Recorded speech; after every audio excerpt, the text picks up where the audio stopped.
नमस्कार दोस्तों, स्वागत है आप सभी का आपके अपने YouTube channel all next exam में। तो दोस्तों आज हम करेंगे बहुत ही ज़्यादा महत्वपूर्ण टॉपिक जो है हमारा न्यू एजुकेशन पॉलिसी 2020। यहाँ से क्वेश्चन आपका 101% श्योर है कि यहाँ से क्वेश्चन आएंगे ही आएंगे।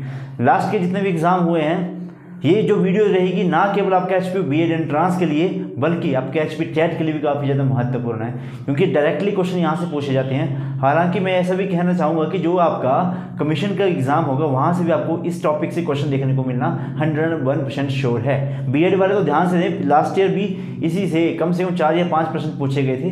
तो सारी बातों को, सारे जो तथ्य हैं उनको जरा सा ध्यान से सुने और अपने ही शब्दों में उनको नोट्स भी बनाने की कोशिश करें। ओके, तो मेरा नाम है दीपक, आप देख रहे हैं all next exam.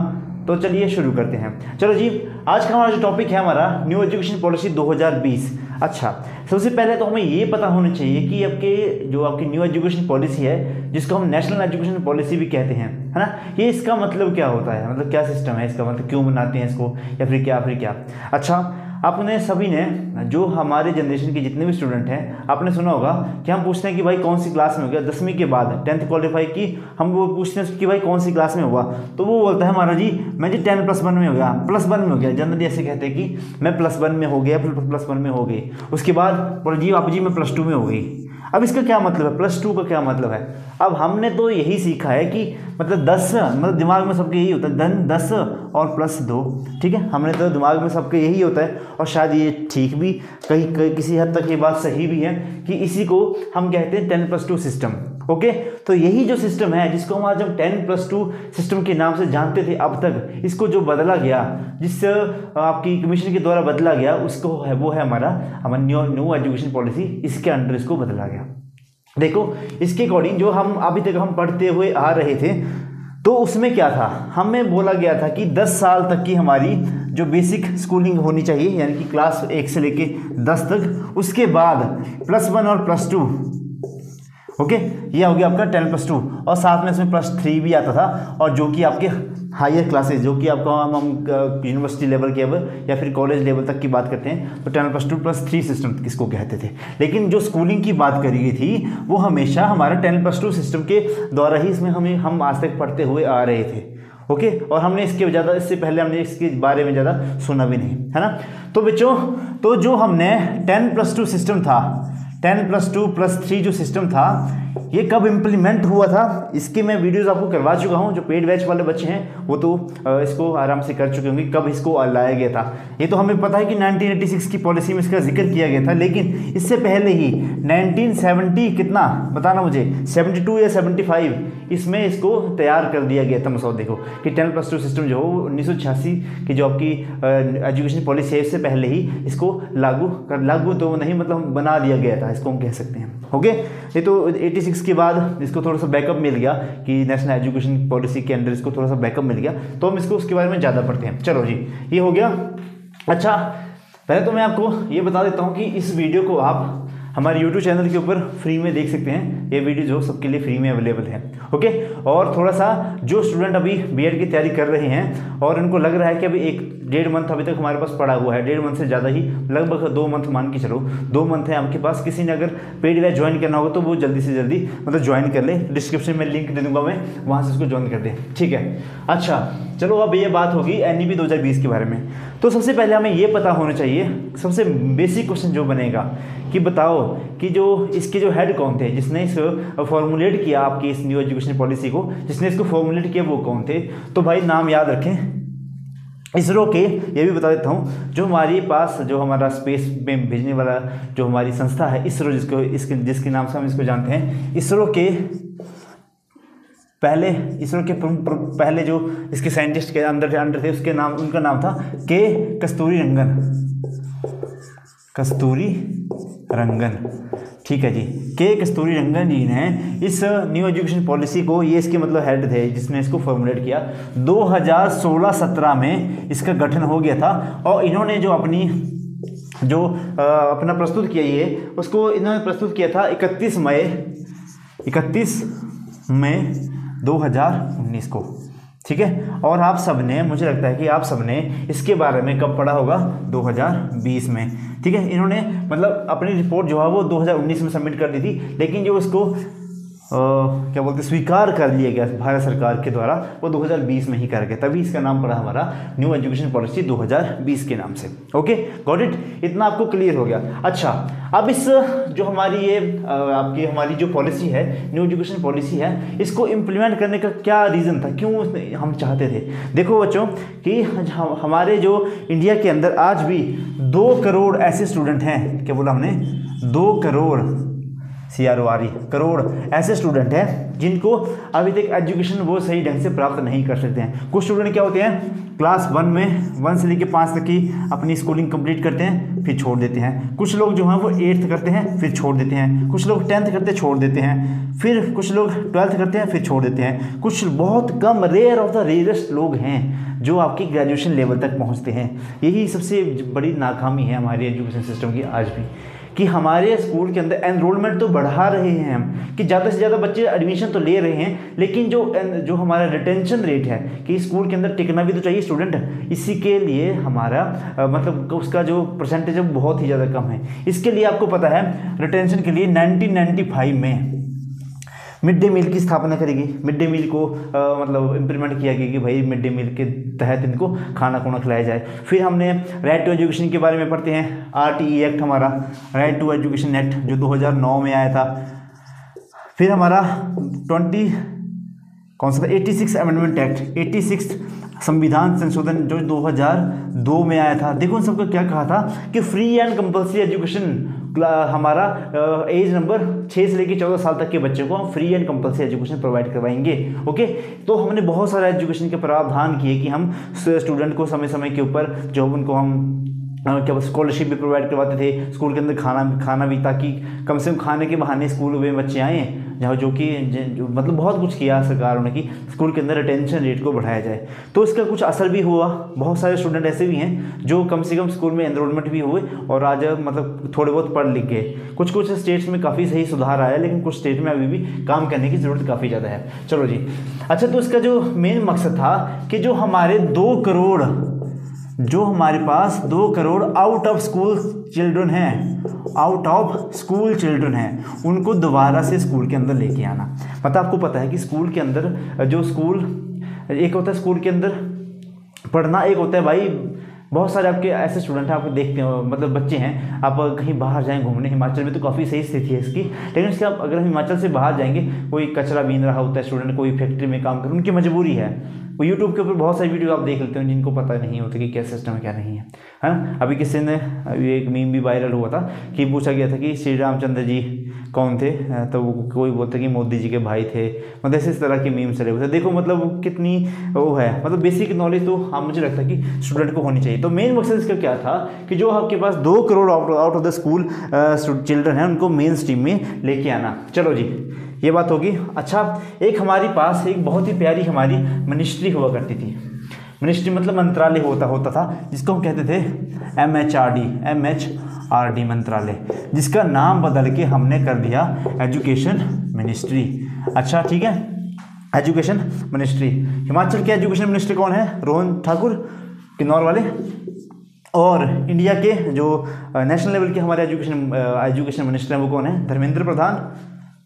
Dharmendra Pradhan, हाँ वही होंगे शायद, कि रमेश पोखरियाल निशंक तो पहले थे, हाँ तो वही थे, तो धर्मेंद्र प्रधान। तो ये हो गया आपका MH। ये भी आपको पता होना चाहिए कि हमारे मिनिस्टर कौन कौन से हैं भाई, ठीक है, ये भी आपको कंफर्म होना चाहिए। तो एक पॉइंट अपने ये याद रखना है कि MHRD मिनिस्ट्री का नाम हमने बदल के जो है एजुकेशन मिनिस्ट्री कर दिया। चलो जी, अब मेन चीज़ सीखो। अब जो हमारी न्यू एजुकेशन पॉलिसी 2020 आई, उसके अकॉर्डिंग हमने क्या किया, 5+3+3+4, इस तरह से हमने इसको याद करना है। आपने क्या याद रखना है? 534 याद रखना है और 3 को स्क्वायर लगा देना है। मतलब इस तरह से आप इसको याद रख सकते हैं, जो निमोनिक्स टाइप होते हैं। अच्छा, अब ये 5 क्या है, ये 3 क्या है, और ये 3 क्या है, और ये 4 क्या है, इसको मैं यहीं पे समझा देता हूँ आपको। अच्छा, इन्होंने क्या किया है, देखो पहले इन्होंने 5+3 8, 8×3 11 और 4 15, यानी कि अब इन्होंने क्या किया कि 15 साल की स्कूलिंग कर दी भाई। अब बच्चा जो है वो 15 साल तक स्कूल जाएगा, ठीक है, 15 साल तक इन्होंने स्कूलिंग की एज कर दी, ठीक है। आपको विजिबल है सब कुछ? जी हाँ विजिबल है। चलो जी, तो अब इस पॉलिसी के अंडर क्या था कि अब 15 साल की आपको स्कूलिंग जो है वो इन्होंने दे दी। पहला सिस्टम क्या था 10+2 यानी कि सिर्फ 12 साल तक की ही स्कूलिंग थी। उससे पहले भी होते थे हमारे पास आंगनबाड़ी बालवाड़ी, लेकिन वो इतने ऑर्गेनाइज नहीं थे।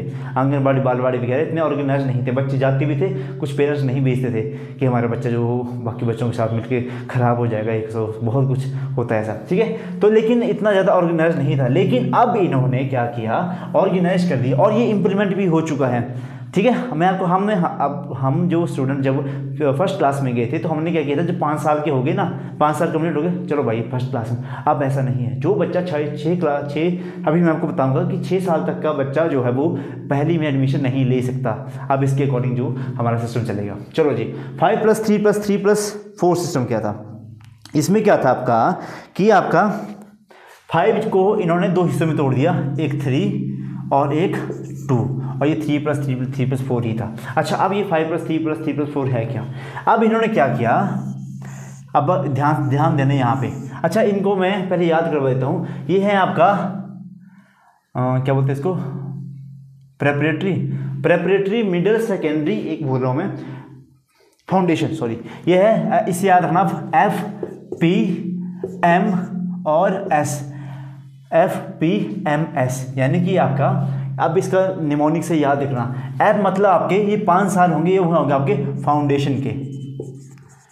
फाउंडेशन, ये है आपका प्रेपरेटरी,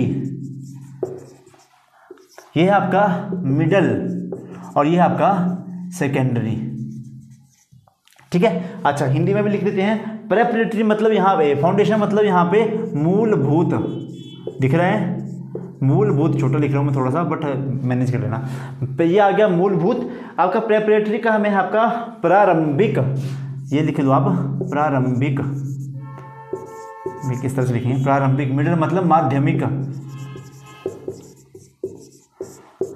मिडिल मतलब माध्यमिक, और सॉरी मध्य चरण, माध्यमिक तो ये आएगा, मिडिल को कहते हैं आपके मध्य चरण, ये आपका मध्य चरण मतलब आपकी मिडिल स्टेज है, स्टेज लिख लेना इसको, मिडिल स्टेज, और ये आपका माध्यमिक स्टेज, माध्यमिक चरण। चलो जी, ये हो गया आपके पास 4 मूलभूत आपके पास प्रक्रियाएं, जो आपको इसको हम बदलते हैं। अच्छा, ये 3 क्या है, 3 मतलब आपके इसमें आप आंगनबाड़ी वगैरह में भेजेंगे, और यहाँ पे आएगा आपका 3 साल से लेके 6 साल तक का बच्चा, ठीक है, 3 साल से लेके 6 साल तक का बच्चा।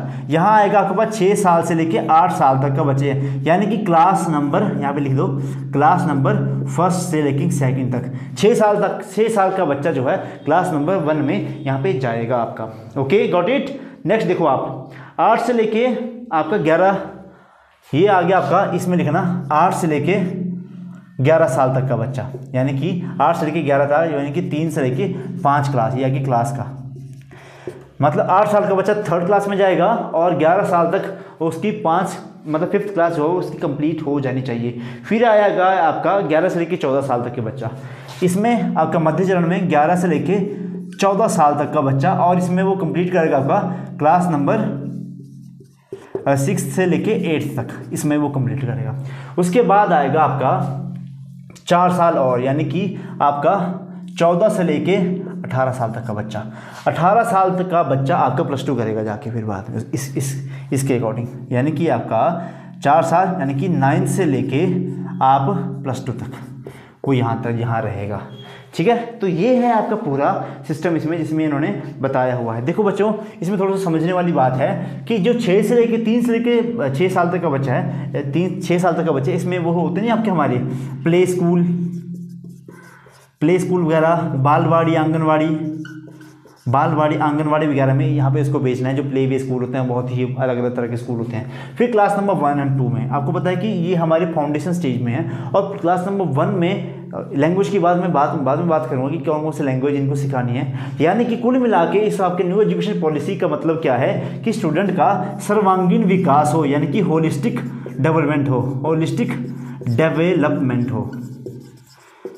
डेवलपमेंट हो बच्चे की, यानी कि सर्वांगीण विकास हो, चौतरफा उसका विकास हो, इंक्लूसिव एजुकेशन मतलब हर तरह का उसका हमारा विकास हो, ठीक है, होलिस्टिक डेवलपमेंट हो। चलो जी, ये हो गया आपका क्लास 1 से लेकर 2 प्रारंभिक जो आपका आगे 3 साल है प्रेपरेटरी स्टेज, इसको हम कहेंगे क्लास नंबर 3 से लेकर 5 साल तक का बच्चा। इसमें भाई इसको मैथमेटिक्स, बेसिक मैथमेटिक्स वगैरह वो सब कुछ सिखाया जाए। मेन दिक्कत कहाँ है कि क्लास नंबर 6 to 8 में यहाँ पे बोला गया बच्चों को कि वोकेशनल एजुकेशन जो सिस्टम है आपका 6ठी क्लास से स्टार्ट कर दी जाए। क्या बोले मैंने, वोकेशनल एजुकेशन सिस्टम जो है वो 6ठी क्लास से ही आपका शुरू कर दी जाए। 6ठी क्लास में वोकेशनल एजुकेशन, यानी कि जो मेरा मानना है, जो मैंने इसको याद रखी, इसको आप कैसे समझ सकते हैं कि अगर कोई बच्चा कोडिंग सीखना चाहता है ना तो उसको कोडिंग 6ठी क्लास से सिखाना स्टार्ट कर दी जाए।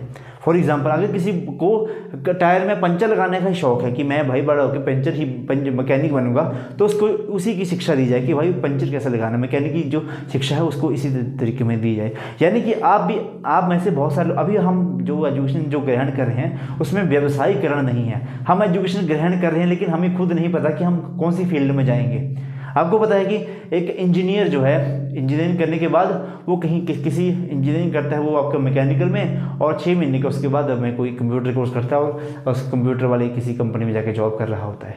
बहुत कुछ ऐसा। फिर हमारा MSc BEd वाले बच्चे, हमारे जैसे बच्चे हैं, MSc BEd कर रखी है, उसके बाद हम कौन से लाइन में जा रहे हैं, कोई भी एग्ज़ाम फॉर्म निकल रहा है भाई उसमें जा रहे हैं, क्योंकि हमारी जो एजुकेशन जो है वो इस टाइम उस लेवल तक नहीं पहुंची है कि व्यवसायीकरण लेवल तक, मतलब हमने उसको ख़राब ही कर दिया टोटली। हमारी एजुकेशन का कोई इस टाइम मोटिव ही नहीं है कि एक बार एजुकेशन ग्रहण कर ली किस फील्ड में जाना है, अभी तक हमें कोई डिसाइड ही नहीं है। अब ऐसे बहुत सारे लोग अभी असमंजस में होंगे कि BEd करें या ना करें, ग्रेजुएशन कर रहे हैं उसके बाद क्या करेंगे क्या नहीं करेंगे, असमंजस में है। भाई फील्ड आज ही सही चूज़ कर लो, समय आपके पास बहुत कम है, दुनिया भाई भरी पड़ी है। अगर आप डायरेक्शन लेस एक बार हो गए ना, मुझे पता है कि बहुत सारे लोग विद द फ्लो ही चले हैं कि जिस तरफ आपकी गाड़ी ले गई, आपके ज़िंदगी की गाड़ी आपको ले गई, आप उसी तरफ आपने अपना रुख कर लिया। हुआ ऐसा कि नहीं हुआ, लेकिन आप थोड़ा सा संभल जाओ। ओके, तो यहाँ पे उनको थोड़ा सा सिखाया जाएगा स्किल्स के बारे में। और यहाँ पे 9 से लेकर +2 तक यहाँ पे भाई बोला कि कोई साइंस कोई आर्ट्स की स्ट्रीम नहीं है। जो बच्चा आर्ट्स के सब्जेक्ट पढ़ना चाहेगा वो आर्ट्स के सब्जेक्ट पढ़ ले, जो साइंस के सब्जेक्ट पढ़ना चाहेगा वो साइंस के सब्जेक्ट पढ़ ले। और जो एक मैं और बात बता देता हूँ यहाँ पे कि 2030 तक, क्या बोला मैंने, 2030 तक जो अभी BEd कर रहे हैं ना, 2030 तक उनकी जॉब नहीं लगी कहीं भी, तो उसके बाद उनकी जॉब नहीं लगेगी, क्योंकि उसके बाद प्रेफरेंस किसको देगी, जो 1 साल वाली BEd होगी ना, जिसको आप हमेशा मुझसे पूछते रहते हैं। इंटीग्रेटेड जो कोर्स होगा आपका ग्रेजुएशन के साथ, उसी दौरान आपको जो है आपका ये आपको जो है, मतलब क्या बोल रहा हूँ मैं, मतलब जो इंटीग्रेटेड कोर्स है उन्हीं को ही ज़्यादा प्रेफरेंस दी जाएगी। चलो ये हो गया आपका। चलो ये सारा आपका डाटा मुझे लगता है आपको समझ में आ गया होगा, जहाँ तक मेरा समझ रहा हूँ कि आपने कर लिया होगा, तो मैं इसको रब कर रहा हूँ। ये इसको याद रखना, 5 + 3 + 3 + 4 सीधा क्वेश्चन बन रहा है यहाँ पे। अब 15 साल की स्कूलिंग है, 2 क्वेश्चन बन गए। फिर आपसे पूछेंगे कि फाउंडेशन स्टेज के कौन से साल तक का बच्चा फाउंडेशन की एजुकेशन प्राप्त करेगा, तो 8 साल तक का बच्चा। फिर 11 साल तक आपका प्रेपरेटरी, 14 साल तक आपका मिडिल, और 18 साल तक का बच्चा आपका +2 जो करेगा। भाई इसको याद रखें, ये कई बार आपसे पूछ ली जाती है। अच्छा, अब मैंने बात की अभी कि न्यू एजुकेशन पॉलिसी का जो टोटली मतलब है वो है आपका होलिस्टिक डेवलपमेंट करना, यानी कि आपका सर्वांगीण विकास हो। के बारे मैंने होलिस्टिक डेवलपमेंट, अब इसका मतलब क्या है, होलिस्टिक डेवलपमेंट। अच्छा, अब इसका मतलब क्या है भाई, क्या है ये, क्या बीमारी है होलिस्टिक डेवलपमेंट। तो इसमें आपको एक चीज़ याद रखनी है कि PCSE से आपको मैंने इसको याद रखा है, क्या PCSE होलिस्टिक डेवलपमेंट, यानी कि सर्वांगीण विकास हो, चौतरफा विकास हो स्टूडेंट का। अब चौतरफा मतलब फिजिकल, याद रखो उसको, फिजिकल, C से कोग्निटिव, फिर आएगा आपका सोशल, और लास्ट में आपका एजुकेशन, इमोशनल। तो स्टूडेंट का यहाँ पे बोला गया कि फिजिकल डेवलपमेंट भी हो आपके एजुकेशन से, है ना।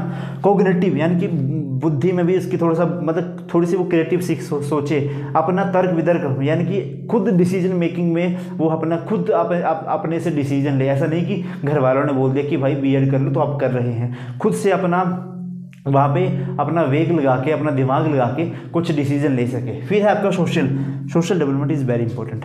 आप में से बहुत कम में से लोग होंगे, पड़ोस में कहीं फंक्शन लगा होगा, तो आप में से बहुत सारे लोग जो हैं वहाँ पे हेल्प करवाने, खाना बनाने, थोड़ी बहुत हेल्प करवाने जाते होंगे। वही होती है सोसाइटी, कि आप उनका हाथ बढ़ा रहे, पड़ोस में कोई दिक्कत आ गई तो वहाँ पर आप उनके साथ आके खड़े हैं, वही होती है आपकी सोशल डेवलपमेंट होना। हो ना।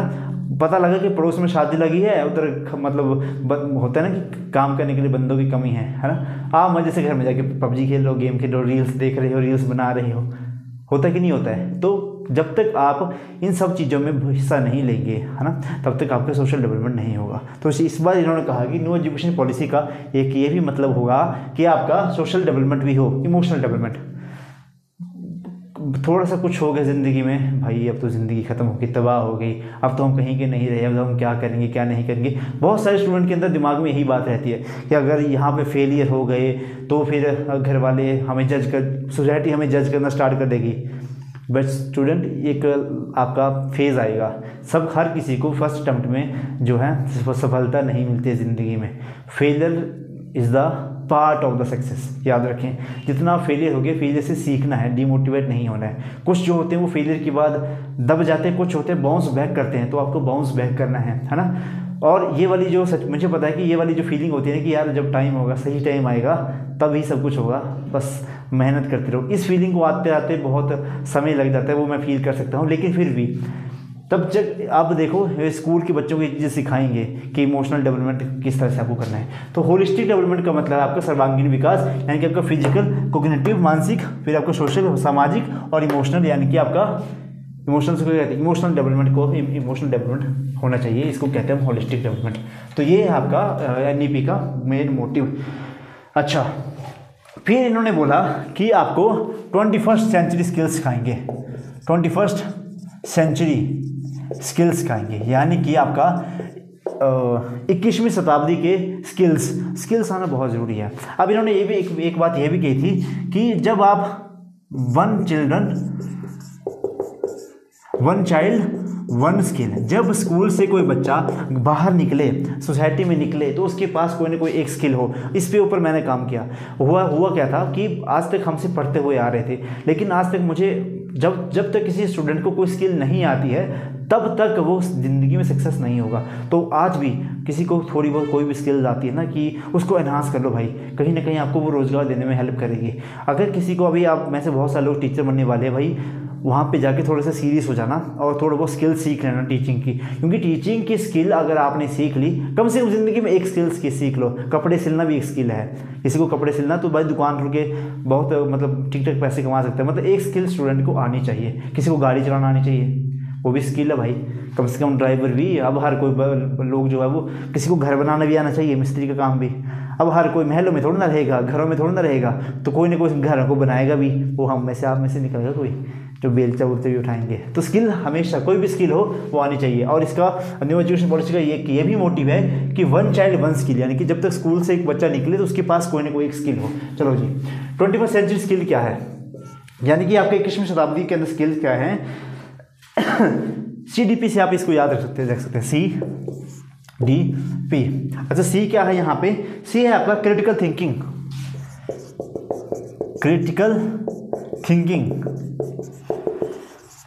डिसीजन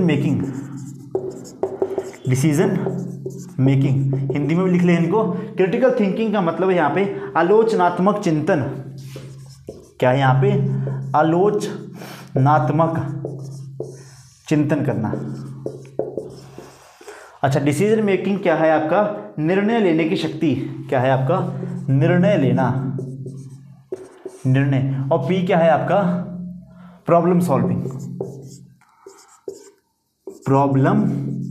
सॉल्विंग, समस्या समाधान। तो ये 3 चीज़ें हैं, आपको CDP से इसको याद रखें आप, कि आप इसमें एक 21st सेंचुरी स्किल्स में आपके अंदर क्या क्या होनी चाहिए, मतलब किस किस की कैपेसिटी होनी चाहिए कि आप क्रिटिकल थिंकिंग कर सके। क्रिटिकल थिंकिंग क्या मतलब है, यानी कि आपको कोई सिचुएशन दी, आप उसके आंसर तक तुरंत पहुंच जाएं क्रिटिकल थिंकिंग लगा के। ओके, फिर आपका डिसीजन मेकिंग, वो जो अभी मैंने आपसे बात की कि आपको BEd करनी है या फिर नहीं करनी है, सारा डिसीजन आपके घर वाले लेते हैं। जब तक आप अपना डिसीजन खुद नहीं लेना सीख लेंगे तो वो वक्त है कि डिसीजन मेकिंग। प्रॉब्लम सॉल्विंग, आपको कोई प्रॉब्लम दी, किसी प्रॉब्लम में आप फंस गए, किसी भी, आजकल तो इमोशनल प्रॉब्लम में ज़्यादा लोग फंसते हैं, तो सोना बाबू वाली प्रॉब्लम से। तो प्रॉब्लम सॉल्विंग स्किल आना बहुत ही ज़्यादा इंपॉर्टेंट है। जब तक आप प्रॉब्लम को सॉल्व करना नहीं सीखेंगे, है ना, तब तक आप ज़िंदगी में मतलब वो स्टेबिलिटी नहीं ला पाएंगे। ठीक है, तो ये 21st सेंचुरी स्किल्स क्या कहते हैं कि आपको इन सारी चीज़ों के ऊपर पार पाना। अब मैं कुछ स्किल्स के नाम आपको दिखा देता हूँ ताकि आपको ये हो जाए, या फिर बोल के बता देता हूँ। जैसे कि आपका इसमें आएगा कोलैबोरेशन करना, कम्युनिकेशन, आईसीटी। कोलैबोरेशन मतलब आपको मिलजुल के काम करना आना चाहिए। फिर कम्युनिकेशन, आपको वार्तालाप करना, किस तरह से आपको वार्तालाप करना, किस तरह का आपको अपने जेस्चर्स का यूज़ करना है, किस तरह का आपको आपके आईज एक्सप्रेशन, ये सारी स्किल्स आपको सिखाई जाती है टीचिंग के अंदर। तो ये सारी चीज़ें आपको पता होनी चाहिए। आईसीटी का lab, information and communication technology, इसके बारे में हमने डिटेल में बात की है अपने पेड बैच में, है ना। ये बहुत ही इंपॉर्टेंट है, इसके बारे में आपको पता होना चाहिए कि आईसीटी के बारे में ये सारे आपके। फिर अडेप्टेशन, इनोवेशन, क्या बोला मैंने, इनोवेशन। आपको पता है कि आज भी इनोवेशन के ज़माने में अगर कहीं से आए कि कोई अपना आइडिया लेके आओ, कहीं अगर सेमिनार लगे, बोला भाई आइडिया लेके आओ, तो आइडिया क्या था, एक आजकल मतलब आइडिया लेके आओ, उसके ऊपर कुछ काम करो, सरकार आजकल पैसा भी देनी है इसके लिए। अच्छा, तो एक मैक्सिमम लोग तो अचार की फैक्ट्री खोल लेते हैं कि भाई हमने इनोवेशन किया, हमने कुछ अपना स्किल्स यूज़ करके हमने अचार फैक्ट्री। तो अचार की फैक्ट्री तो बहुत सारी हैं। जब तक अपने लोगों से हट के कुछ नहीं सोचा, तब तक आप जो है वो सक्सेसफुल नहीं हो पाएंगे। जैसे कि अभी मैं आपको याद रखूँ, आपने चैट जीपीटी सुना होगा आपने, चैट जीपीटी, चैट जीपीटी के नाम देखो भाई। पहले आप गूगल पे कुछ लिखते थे कि who is the father of the nation, कुछ भी लिखते थे तो वहाँ पे आता था कि अलग अलग लिंक्स आ जाते थे कि ये बसो ये बसो। अब जो है चैट जीपीटी ने क्या किया, जैसे आपको कोई क्वेश्चन पूछते हो वहाँ पे सीधा आंसर आएगा कि Mahatma Gandhi is the father of the nation in India, मतलब, है ना। तो चैट जीपीटी मतलब ये इनोवेशन है थोड़ा सा, किसी ने थोड़ा बहुत सोचा कि इस तरह से भी कुछ हो सकता है। अब तो बहुत सारे लग पड़े बनाने, कोई बाढ़ लग पड़ा बनाने को, क्या तो उसको छोड़ो, बहुत सारी बातें हैं, लेकिन यही एक क्या है आइडिया है। अब यहाँ पे पॉकेट होती है, तो किसी ने सोचा होगा, चाहे उस पॉकेट की उसको पैसा नहीं मिला होगा, लेकिन इनोवेशन है। किसी ने सोचा कि यहाँ पे पॉकेट हो सकती है, इनोवेशन है भाई, किसी ने सोचा होगा। तो इस तरह की इनोवेशन आपको मतलब सिखाना कि किस तरह से आप 21वीं सेंचुरी स्किल्स के अंदर जो है आपको अडेप्ट कर सकते हैं। फिर आएगा आपका 360 असेसमेंट होना चाहिए आपका। क्या बोला मैंने, 360 असेसमेंट, 360 डिग्री आंकलन आपका असेसमेंट। अच्छा, इसमें क्या क्या बोला कि एक आपको पीयर असेसमेंट। पीयर कौन होते हैं, आपके साथ सहपाठी जो भी आपके साथ पढ़ रहे होते हैं। पीयर असेसमेंट, सेल्फ असेसमेंट यानी कि आप खुद को खुद भी जज करोगे। फिर आपका टीचर असेसमेंट, सीधा लिख रहा हूँ, टीचर असेसमेंट, आपके अध्यापक भी आपको जो है वो असेस करेंगे। इसको कहेंगे हम 360 डिग्री असेसमेंट के रूप में आप इसको लेंगे। अच्छा, इसके लिए उन्होंने एक बॉडी का निर्माण किया जिसको हम कहते हैं परख, PARAKH, परख। इसकी फुल फॉर्म लिख लेना, ये थोड़े मेरे मार्कर नहीं चल रहे हैं। Performance assessment review and analysis, देख लो इसकी फुल फॉर्म आ सकती है, performance assessment review and analysis. आगे भी कुछ, analysis of knowledge for holistic development, analysis of knowledge for holistic development, for holistic development. भाई ये आपको याद होनी चाहिए परख की फुल फॉर्म। अच्छा, इन्होंने बोला कि जो आपके असेसमेंट कर रहे हैं उनके लिए इन्होंने एक बॉडी का निर्माण किया जिसको उन्होंने नाम दिया परख, performance assessment review and analysis of knowledge for holistic development. ये इसकी फुल फॉर्म है, ठीक है। आई होप सबने लिख ली होगी, नहीं लिखी होगी तो बस स्क्रीनशॉट ले लें, तभी मैं थोड़ा साइड हो जाता हूँ ताकि आपको व्हाइट बोर्ड जो है वो पूरी तरह से दिख सके, विजिबल हो सके। नेक्स्ट हमारा, अच्छा अब बोला इसका इन्होंने एक चीज़ और भी, आपको पता है कि हमारे जो इंडिया के अंदर एक हमारे पास क्या है, NCF के बारे में आपने पढ़ा होगा, NCF के बारे में, NCF 2005 के बारे में आपने पढ़ा होगा। पेड बैच वाले बच्चे कमेंट बॉक्स में जरूर लिखें कि NCF इससे पहले कब कब आया हुआ था, इसका मेन मोटिव क्या था 2005 वाले का, professor Yashpal committee learning without burden के बारे में, ठीक है। और कब कब आया था NCF। अब बोला कि जो आपका न्यू एजुकेशन पॉलिसी का जो मेन मोटिव है वो क्या है, रिडक्शन ऑफ द करिकुलम, यानी कि जो आपका पाठ्यक्रम है उसको रिड्यूस करना, रिडक्शन ऑफ करिकुलम। एक तो आज ये मार्कर साथ नहीं दे रहे हैं मेरे, रिडक्शन ऑफ द करिकुलम यानी कि जो आपका पाठ्यक्रम है उसमें थोड़ा सा कम, उसको थोड़ा सा रिडक्शन करना। अच्छा, कहीं तो ये भी एक बात ये भी कही जा रही थी कि बच्चों का जो वस्तु का वजन होता है ना, वो उनके खुद के वजन से 10% होना चाहिए। मतलब ये बात भी इम्प्लीमेंट नहीं है, लेकिन ऐसी बातें मैंने पढ़ी हैं, ऐसा होता है। अच्छा, रिडक्शन ऑफ द करिकुलम, यानी कि करिकुलम का मतलब सिर्फ ये नहीं होता कि किताबें पुस्तकें आपकी। करिकुलम का मतलब ये है कि जो भी ओवरऑल एक्टिविटीज आपके स्कूल के अंदर होती हैं उसका, उनमें सब में रिडक्शन करना, पाठ्यक्रम में भी थोड़ा सा रिडक्शन करना। और आपको पता है कि करिकुलम बनाने का जिम्मा जो है हमने किसको दिया है, NCERT को दिया हुआ है। NCERT को हमने सकलानी जी इसके हेड, शायद दिल्ली में इसका हेडक्वार्टर है, तो NCERT का हमने इसको जिम्मा दिया हुआ है। और एक बात मैं आपको और बता दूं, अभी करिकुलम जो चेंज हो रहा है, जो आपके आप NCERT की पुस्तकें पढ़ रहे हैं ना, वो मुझे लगता है कि 2025 तक जो है आपकी सारी पुस्तकें चेंज हो जाएंगी। अभी तक मैं जहाँ तक मैंने पढ़ा, क्लास फर्स्ट और सेकंड की पुस्तकें जो हैं वो चेंज हो चुकी हैं। NCERT बहुत सही काम करता है भाई इस फील्ड के अंदर। NCERT बहुत सही पुस्तकें बनाता है, मतलब अलग अलग ऑथर से जो मटेरियल उठाता है, और पुस्तकें बनाना कोई आसान काम नहीं है। एक लेवल की पुस्तकें बनाना वो आसान काम नहीं है। तो NCERT अब मुझे लगता है 2025 तक, अभी तक धरातल पे नहीं है इतनी चीज़ें। अभी तक मैं इससे भी यही कहूँगा, क्लास 1 से लेकर क्लास 2 तक ही आपकी पुस्तकें NCERT ने तैयार करी हैं, लेकिन जल्द ही तैयार करेगा। यानी कि आपके करिकुलम के अंदर भी थोड़ी सी कटौती यहाँ पे होने वाली है। अच्छा, फिर इन्होंने क्या किया कि no rigidity between the arts, वही बात आ गई कि आप आर्ट्स और साइंस के सब्जेक्ट में कोई रिजिडिटी नहीं होगी, यानी कि फ्लेक्सिबल रखा गया है इनका करिकुलम, कि जो स्टूडेंट चाहेगा कि मैंने हिस्ट्री पढ़नी है, साथ में मैंने बायोलॉजी पढ़नी है, मैथ भी साथ में पढ़ना है, तो वो पढ़ सकता है। ये है आपका एजुकेशन पॉलिसी की बात इसमें, कि कोई रिजिडिटी नहीं, जो जिसको जो पढ़ना है वो पढ़े भाई, ओके, लेकिन अपने इंटरेस्ट के अकॉर्डिंग। फिर इन्होंने क्या किया, अच्छा, teacher to be prepare till 2025। अब मेन बात आ गई, बच्चों को तो हम प्रिपेयर कर रहे हैं, क्या हमारे टीचर भी उस काबिल हैं? अब भाई टीचरों के लिए भी थोड़ा सा टफ होने वाला है। अब टीचर जो है वो टेक्नोलॉजी से दूर नहीं भाग सकते, वो नहीं कह सकते कि भाई मुझे कंप्यूटर चलाना नहीं आता, मुझे मैसेज सेंड करना नहीं आता। अब उनके लिए सारा जो है वो बढ़ने वाला है काम। उसके लिए आपको पता है हमारे पास क्या है, national commission for teacher education, है ना, national commission for teacher education. और यही आपका शायद इसकी स्थापना 1995, आई होप, इसको करेक्ट कर देना मुझे, इसमें ही शायद इसकी स्थापना हुई थी 1995 में। तो national curriculum for teacher education की क्या बात करता है, ये आपका अब टीचर को एजुकेशन के लिए अलग से सिस्टम होता है ना। डायरेक्ट स्कूल इसके लिए खोले गए थे। तो जो आपका जो टीचर एजुकेशन है उनके लिए इन्होंने क्या किया कि टीचरों के लिए अलग से हमारा क्या रहे, फ्रेमवर्क बने इनके लिए। कह दो कि वो क्या था आपका NCFTE 2021, क्या है NCFTE, यानी कि national curriculum framework for teacher education 2021 में इसकी बात करी गई थी। अब ये जो है टीचरों को, जो टीचर लोग पढ़ेंगे उनके लिए भी ये सारा सिलेबस से तैयार करेगा कि टीचर को किस तरह से हमने पढ़ाना है। देखो, टीचरों के लिए अलग से क्लासेस का प्रावधान इसमें करा गया है। फिर इसमें आपको कहा गया है GDP, इंपॉर्टेंट है ये भी। GDP का अभी हम 4.3 से लेके 4.3 से 6% जो है वो खर्च करेंगे।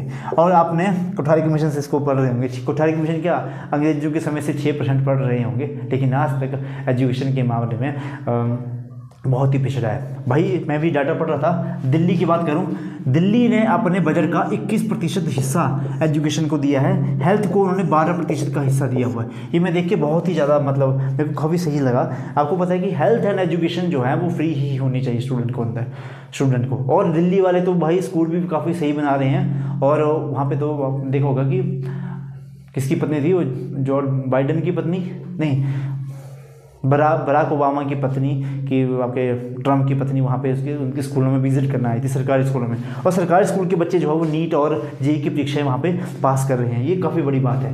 तो ये सारी बातें हमारे एजुकेशन पॉलिसी के अंडर कही गई थी। अच्छा, फिर इन्होंने एक और बात करी गई थी कि SEDG, socially and economically disadvantage group, socially and economically disadvantage group, यानी कि आपका socially and economically disadvantage group, full form लिख लें इसकी, socially and economically disadvantage group. अच्छा, इसमें क्या क्या कहा गया है, इंक्लूसिव एजुकेशन,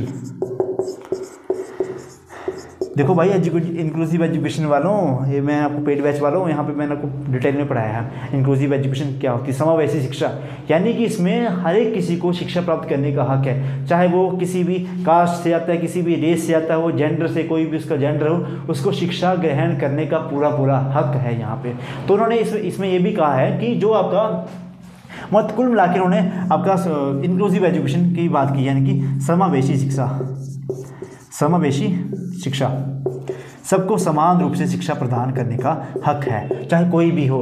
अगर social and economically disadvantage group, देखो कुछ जो हैं कुछ ऐसे एरिया से आते हैं दूर दराज के, जैसे हिमाचल में एसटी के जो कोटा दिया हुआ है वो किनको दिया हुआ है, जो बड़े दूरस्थ गांव में रहते हैं, मतलब निकट उनके स्कूल नहीं है, उनके लिए अलग से प्रावधान है। ऐसा नहीं कि उनको हमने छोड़ देना, हर किसी को स्कूल में जो है वो पढ़ने का हक है, चाहे वो कोई विजुअली इम्पेयर्ड हो, हियरिंग इम्पेयर्ड हो, चलने में उसको दिक्कत हो, कोई भी हो, चाहे वो उसको डिसलेक्सिया हो, एडीएच हो, डिस्ग्राफिया हो, डिस्कैल, कुछ भी प्रॉब्लम हो उसको बोला है कि आपने एक ही कक्षा में बैठा के उनको शिक्षा ग्रहण करवानी है। ऐसा नहीं, पहले हम करवाते थे कहीं और बैठा दो उनको अलग से उनके स्कूल, नहीं, बोला भाई एक जहाँ तक संभव हो सके उनको एक जगह पे बैठा के ही उनको शिक्षा ग्रहण करवानी है।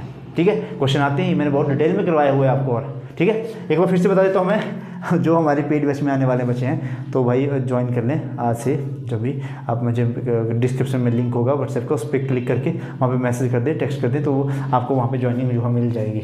चलो जी, समावेशी शिक्षा की बात होगी। अच्छा अब थोड़ी सी बात कर लेते हैं आपका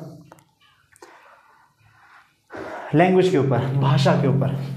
ये भी काफ़ी इंपॉर्टेंट है भाई, भाषा। मेन मुद्दा क्या था, आपने जो हमने पढ़ा पहले, हमने इससे पहले जितने भी मैंने आपकी क्लासेस पढ़ाई तो सब में इंग्लिश की, हमने मैकाले से पढ़ते हुए आ रहे थे, उसने अंग्रेजी भाषा तो थोप दी, फिर कुछ न कुछ कहीं ना कहीं करके हमें अंग्रेजी भाषा में, मतलब बहुत कुछ भाषा से हम सीखते गए। अब इन्होंने क्या कहा कि क्लास जो 5th तक बच्चा जो है अपनी मदर टंग में सीखेगा, मातृभाषा, मदर टंग में सीखेगा। 3 लैंग्वेज की बात करी गई यहाँ पे भी, कोठारी कमीशन की तरह ही 3 लैंग्वेज की बात की। फिर बोला Sanskrit is a option, is an option, Sanskrit भी भाई पढ़ना आवश्यक ही है, मतलब ये समझ लें आप, मतलब ऑप्शन है इसका भी, आप पढ़ना चाहें तो पढ़ सकते हैं। 3 लैंग्वेज फार्मूला की बात की।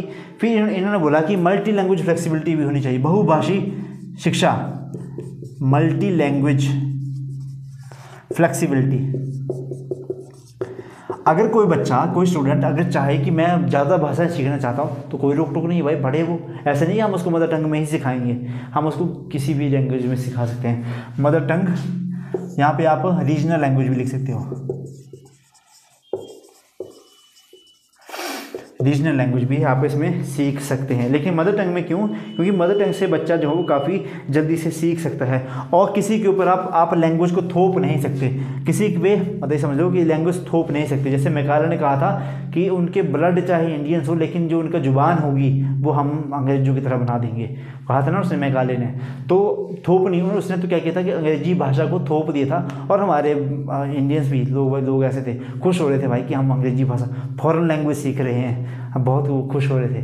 लेकिन बाद में जाके मतलब लैंग्वेज ज़रूरी है, आप लिखा गया यहाँ पे कि मल्टी लैंग्वेज फ्लेक्सिबिलिटी का भी आपने इसमें प्रावधान है। लेकिन आपको पता है कि जो स्टूडेंट अगर मैंने मान लो कि 1st क्लास के बच्चे को अंग्रेजी भाषा में सिखाना स्टार्ट कर दिया, तो उसका ध्यान जो लैंग्वेज की तरफ ज़्यादा रहेगा, कॉन्सेप्ट की तरफ कम रहेगा। इसलिए कहा गया कि रीजनल लैंग्वेज में इसको सिखाया जाए। अब तो भाई MBBS भी रीजनल लैंग्वेज में कराने की बात करी गई है यहाँ पे, ठीक है। तो ये सारे हमने मोटे मोटे तौर पे जो भी हमने थोड़ा बहुत पढ़े ये NEP के द्वारा, ठीक है। इसकी कुछ क्वेश्चन मैं आपको करवा भी चुका हूँ पेड बैच वाले बच्चों को, और कुछ लोगों को मैं मतलब जो बाकी और भी से क्वेश्चन बनेंगे मैं आपको MCQ किसी और वीडियोज़ में करवा दूँगा। तो ठीक है, आपने, आई होप आपने इसको ठीक से पढ़ा होगा। और एक बात और रुकोगे, 1 मिनट, जो वीडियो को देख के गया प्लीज़ वीडियो को लाइक करें, शेयर करें, और चैनल पे फर्स्ट टाइम है प्लीज़ चैनल को सब्सक्राइब जरूर करें, कमेंट जरूर करके जाएं, कमेंट जरूर करें वीडियो कैसी थी कैसी नहीं थी। जिसने पेड बैच ज्वाइन करना होगा भाई कर लें, समय है अभी तक, तैयारी हो जाती है 1 मंथ के अंदर भी, बस आपकी मेहनत लगन पे है। 70-80 वीडियोस, 75 तक वीडियो आप रख लो, हमारे पास अभी तक सिलेबस की हो चुकी हैं, और 30 से 40 वीडियो हमारे पास प्रैक्टिस क्वेश्चन की हो गई हैं। तो ये अभी कार्बन लंबा चलता रहेगा। तो जो आज ज्वाइन कर लेगा उसको थोड़ा सा बेनिफिट एक्स्ट्रा मिल जाएगा, कि उसको टाइम मिल जाएगा एक्स्ट्रा यानी कि करने का। वो इस मंथ के एंड तक अपना सिलेबस कंप्लीट करे, उसके बाद वो भरपूर प्रैक्टिस वगैरह कर सकता है। तो चलिए आज की वीडियो को हम यहीं पे समाप्त करें। आपको दिन शुभ, धन्यवाद। जय हिंद, जय हिमाचल।